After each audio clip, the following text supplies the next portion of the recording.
Hello everyone, ಎಲ್ಲರೂ ಹೇಗಿದ್ದೀರಾ? ನನ್ನ ಮಗಳದು ಹೇರ್ಸು ಗ್ರೋತ್ ಆಗಿತ್ತು, ಸ್ವಲ್ಪ ಟ್ರಿಮ್ ಮಾಡಿಸೋಣ ಅಂದ್ಬಿಟ್ಟು ಸಲೂನ್ಗೆ ಬಂದ್ವಿ ನಾನು ಮತ್ತು ನನ್ನ ಫ್ರೆಂಡು. ನನ್ನ ಮಗಳು ಹೇರ್ ಕಟ್ ಮಾಡಿಸ್ಕೊಳ್ಳಿಕ್ಕೆ ಹಠ ಮಾಡ್ತಾಯಿದ್ಲು. ಒಂದು ಕಡೆ ಅಂತೂ ನೀಟಾಗಿ ಕೂರ್ತಾ ಇರಲಿಲ್ಲ. ಅವಳನ್ನ ಮಾತಾಡಿಸ್ತಾ ಹೇರ್ ಕಟ್ನ ಫಿನಿಶ್ ಮಾಡಿಕೊಟ್ರು. ಗೋರಿಕಾಯಿ ಮತ್ತು ಹಸಿರು ಮೆಣಸಿನ್ಕಾಯಿನ ಹಾಕಿ ಖಾರನ ಹೇಗೆ ಮಾಡೋದಂತ ತೋರಿಸ್ತಾ ಇದ್ದೀನಿ. ಗೋರಿಕಾಯಿ ಮತ್ತು ಹಸಿರು ಮೆಣಸಿನ್ಕಾಯಿನ ವಾಶ್ ಮಾಡಿ ಕುಕ್ಕರ್ಗೆ ಹಾಕೋಬೇಕು. ಸ್ವಲ್ಪ ಸಾಲ್ಟ್ ಹಾಕಿ ಸ್ವಲ್ಪ ನೀರು ಹಾಕಿ 2 ವಿಷಲ್ ಬರ್ಸ್ಕೋಬೇಕು.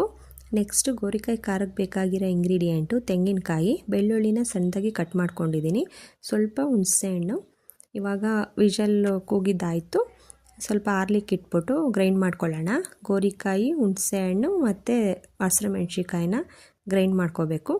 ಗ್ರೈಂಡ್ ಮಾಡ್ಕೊಂಡಿದ್ದಾದಮೇಲೆ ಒಂದು ಕಡಾಯಿಗೆ ಆಯಿಲ್ ಹಾಕಿ ಸಾಸಿವೆ ಬೆಳ್ಳುಳ್ಳಿ ಹಾಕಿ ಗ್ರೈಂಡ್ ಮಾಡ್ಕೊಂಡಿರೋ ಖಾರನ ಅದರೊಳಗಡೆ ಹಾಕೋಬೇಕು. ನೆಕ್ಸ್ಟು ಖಾರಕ್ಕೆ ಒಗ್ಗರಣೆ ಕೊಟ್ಟಾಗಿದ್ದಾದಮೇಲೆ ತೆಂಗಿನಕಾಯಿನ ಆ್ಯಡ್ ಮಾಡ್ಕೊಳ್ಳಿ. ರುಚಿಗೆ ತಕ್ಕಷ್ಟು ಉಪ್ಪು ನೋಡಿ ಹಾಕ್ಕೊಳ್ಳಿ. ರೊಟ್ಟಿ, ಚಪಾತಿ, ರೈಸ್ ಜೊತೆಗೆ ತಿನ್ನಲಿಕ್ಕೆ ತುಂಬ ಚೆನ್ನಾಗಿರುತ್ತೆ ಫ್ರೆಂಡ್ಸ್. ಒಮ್ಮೆ ಟ್ರೈ ಮಾಡಿ. ಹೀಗೆ ಸಪೋರ್ಟ್ ಮಾಡ್ತಾಯಿರಿ. ಬಾಯ್.